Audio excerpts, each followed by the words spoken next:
វីដេអូនេះខ្ញុំនឹងបង្ហាញអ្នកនរគ្នាពីរបៀប download រូបភាពការណបពី website មួយសម្រាប់ប្រើប្រាស់ការងារប្រចាំថ្ងៃអ្នកនរគ្នាអញ្ចឹងដើម្បី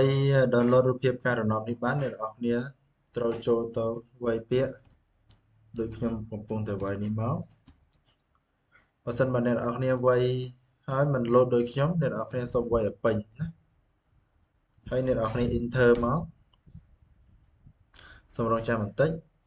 បន្ទាប់មកអ្នកនរគ្នានឹងឃើញពាក្យបែបនេះអ្នកនរគ្នា select នៅលើវាមួយមក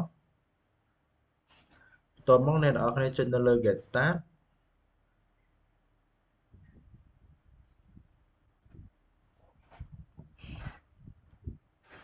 បន្ទាប់ពីអ្នកនរគ្នាចុចលើពាក្យ get started ហើយអ្នកនរគ្នាចុចលើ login ពេលអ្នកនរគ្នាចុចនៅលើ login ហើយវាបង្ហាញផ្ទាំងមកបែបនេះអញ្ចឹងសម្រាប់អ្នកនរគ្នាដែលមិនទាន់មាន account សូមអ្នកនរគ្នាចុចនៅលើពាក្យ register តែសម្រាប់ខ្ញុំគឺខ្ញុំមាន account ហើយអញ្ចឹងខ្ញុំវាយ account របស់ខ្ញុំចូល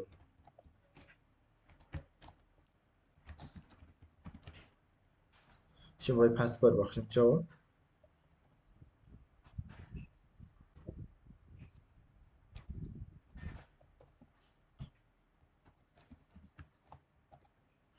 ខ្ញុំ enter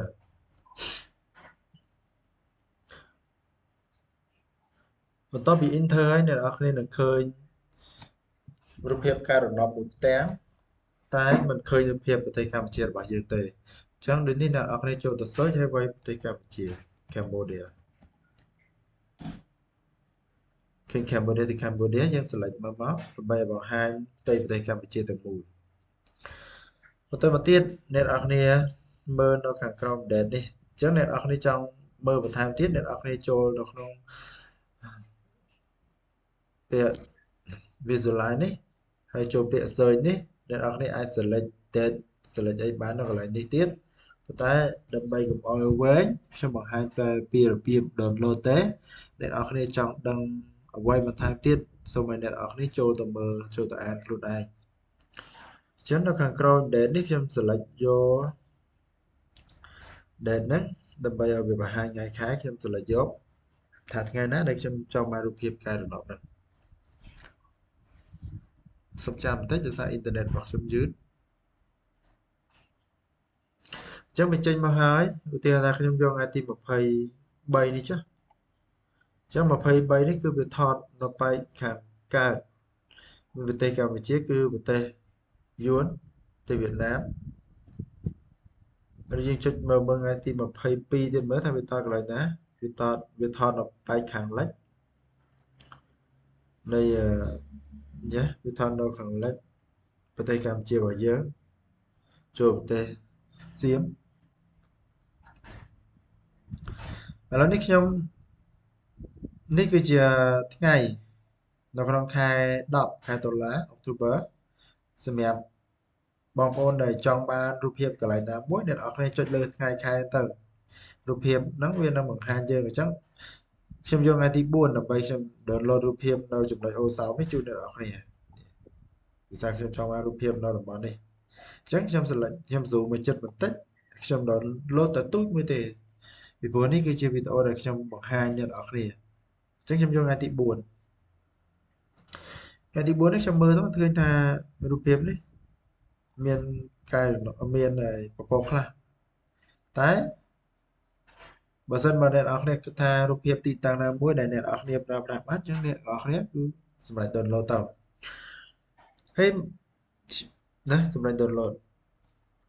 ដើម្បី download បានអ្នកនរគ្នាមកមើលបែកខាងកើតនេះនៅលើ screen computer របស់យើងនឹងមានពាក្យថា show tutorial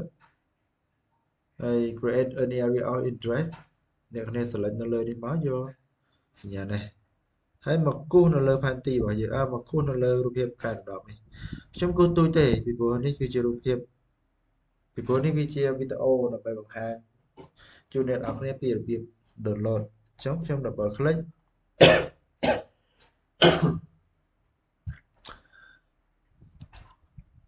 តោះមកខ្ញុំចុចនៅលើពាក្យថា download image ខ្ញុំយកកន្លែងនេះត្រង់ import សំដៅ in image ត្រង់ image format ខ្ញុំយក type 8 bit ត្រង់ resolution ខ្ញុំយកពាក្យ medium អាស្រ័យទៅលើអ្នកនរគ្នាអ្នកនរគ្នាចង់បាន low អ្នកនរគ្នាចង់បាន medium ចង់បាន high ចង់បាន custom made is up to you ណាអញ្ចឹងនៅក្នុងតទៅទៀតនៅ coordinate system ខ្ញុំជ្រើសរើសយកពាក្យខ្ញុំជ្រើសរើសយក WGS 84ណាហើយខ្ញុំ download អញ្ចឹងនៅត្រង់ចំណុចនេះអ្នកនរគ្នាបើចង់បាន band មួយណា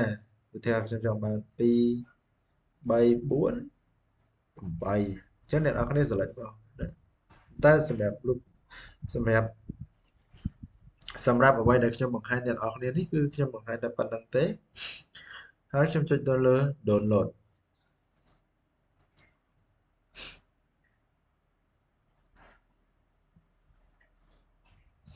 កន្លែងនេះ download ហើយអញ្ចឹងខ្ញុំមានកន្លែងនេះមួយសម្រាប់ជា tip ជូនអ្នកនរគ្នាមើលនៅខាងក្រោម layer នេះមានពាក្យថា Draw Color អ្នកនរគ្នាចុចនៅលើសញ្ញាព្រួយនេះមកលើបាតដៃរបស់ខ្ញុំនេះអ្នកនរគ្នានឹងឃើញហើយបើសិនបើអ្នកនរគ្នាចង់ដឹងលម្អិតអំពីអ្វីដែលគេបានសរសេរនៅក្នុងនេះអ្នកនរគ្នាសូមចូលទៅអានអ្នកនរគ្នាចូលទៅអានមកទាំង1 2 3ហ្នឹងណានេះគេមានពាក្យថា highlight optimize neutral color អ្នកនរគ្នាចុចលើវាមកហើយអ្នកនរគ្នាចុចលើវាកន្លែងនេះមកអ្នកនរគ្នានឹងឃើញថាតើគេសរសេរអីខ្លះនៅក្នុង more information អីនេះ here អីនេះអ្នកនរគ្នា select ទៅនឹងបានឃើញព័ត៌មានផ្សេងៗទៀតដែលគេបានសរសេរពីអ្វីមួយក្នុងរូបភាពការដំណើរនេះជាការសិក្សារបស់យើងបន្ថែមតែសម្រាប់វីដេអូនេះខ្ញុំមិនបង្ហាញអ្នកនរគ្នាដល់នឹងទេនេះគឺជាអ្វីដែលអ្នកនរគ្នាគួរតែអានមើលខ្លួនឯងណានេះខ្ញុំឥឡូវនេះអ្នកនរគ្នាឃើញរូបភាពនេះវាសូមកហើយគឺខ្ញុំកំពុងតែឈរនៅលើ layer មួយដែលមានពាក្យថា highlight optimize neutral color ណា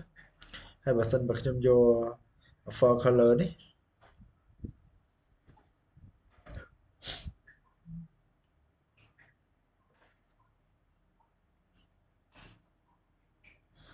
អ្នកគ្នាសូមចាំបន្តិចអ្នកវាបង្ហាញបែបនេះណាគឺបង្ហាញពណ៌ហមបែបនេះអញ្ចឹងវាជាអ្វីមួយសម្រាប់បង្ហាញដល់យើងអញ្ចឹងបើអ្នកនរគ្នាចង់ដឹងគឺអ្នកនរគ្នាគួរតែចូលទៅអានបន្ថែមទៀតតែនៅក្នុងវីដេអូនេះខ្ញុំសូមបង្ហាញអ្នកនរគ្នាប៉ុណ្្នឹងទេអញ្ចឹងខ្ញុំចូលទៅកម្មវិធី GIS ខ្ញុំចូលទៅកម្មវិធី GIS ដែលខ្ញុំបានបើកទុកមុនហើយដើម្បីបង្ហាញជូនអ្នកនរគ្នាហើយខ្ញុំ add រូបភាពការណបដែលខ្ញុំបាន download មុននេះអញ្ចឹងខ្ញុំបាន download រូបភាពការណបមួយដែលបានថតឆ្នាំ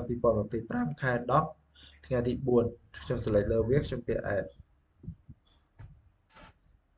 នេះគឺជារូបភាពការណបដែលខ្ញុំបាន download មុននេះជាមួយនឹងអ្នកនរគ្នា